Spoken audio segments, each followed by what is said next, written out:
लागू को लेकर आज यहाँ पर कर रहे हैं आप लोग? मेन मुद्दा जो हम लोग का है जेएसएससी का है, और जेएसएससी में भी वो जेएसएससी सीजीएल, चूँकि पता है कि 8 सालों से 9 सालों से प्रलोभन दिया जा रहा है कि सीजीएल आप क्लियर करेगा, आप क्लियर करेगा।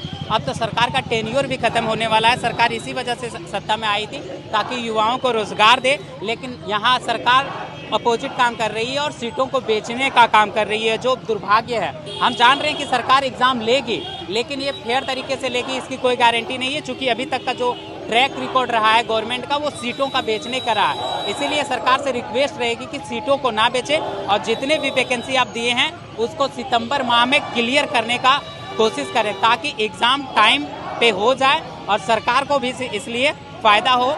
सरकार मैया योजना चला के अब फिर सत्ता में आना चाहती है, ये बिल्कुल नहीं होगा, चूँकि युवाओं का देश है, युवाओं का राज है और युवाओं से ही सरकार चलती है। इसीलिए सरकार को सबसे पहले चाहिए कि युवाओं पर ध्यान केंद्रित करे, और सरकार जिस तरह मैया योजना को मॉनिटरिंग कर रही है, सरकार से रिक्वेस्ट करते हैं कि उसी तरह 1 महीना केवल युवाओं पर ध्यान दीजिए, आपकी सरकार फिर से बनेगी, आप फिर से सत्ता में आएंगे। इसीलिए रिक्वेस्ट है कि सीजीएल पे सरकार जिस तरह से मैया योजना पे एक महीना जैसे मॉनिटरिंग कर रही है, आप कम से कम 15 दिन मॉनिटरिंग कर dीजिए। एग्जाम सितंबर का पहला सप्ताह में हो जाए।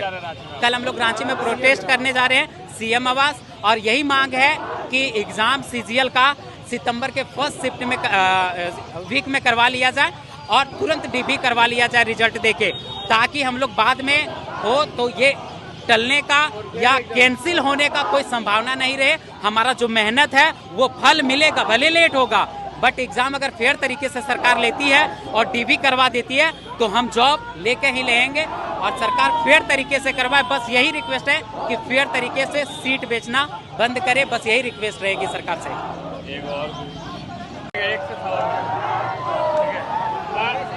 आज आप लोग यहाँ प्रोटेस्ट कर रहे हैं, कल रांची में सीएम आवास घेराव करेंगे, लगातार ऐसे कार्यक्रम कर रहे हैं, लेकिन सरकार कहाँ सुन रही है आप लोगों की? क्या करेंगे आगे? सरकार बिल्कुल भी नहीं सुन रही है, और जो भी हो रहा है सारे का सारा गड़बड़ी है। सीट देके करप्शन के मामले सामने आ रहे हैं, डेट पे डेट दे करके धोखा दिया जा रहा है, तो विद्यार्थी परेशान है। आखिर कितना कोई बर्दाश्त कर सकेगा? इसलिए आज देखिए सब लोग आंदोलन कर रहे हैं जमीन पे उतर करके। हम लोगों का सरकार से एक ही डिमांड है कि छात्रों के जो सीट है उसको बेचना बंद कीजिए, छात्रों के भविष्य के साथ खिलवाड़ करना बंद कीजिए, और छात्रों को बार बार ठगना बंद कीजिए। जो भी कीजिए भाई, अन्याय करना बंद कीजिए। हमारा साफ से यही कहना है। कुछ दिनों में विधानसभा चुनाव भी है, क्या कहेंगे? अगर सरकार हमारी बात नहीं सुनती है तो जो छात्र आज विरोध कर रहे हैं, आज सरकार से हक मांगने के लिए सामने आए हुए हैं, यही छात्र चुनाव के दौरान उनका खुल करके विरोध करेंगे। करेंगे कि नहीं करेंगे?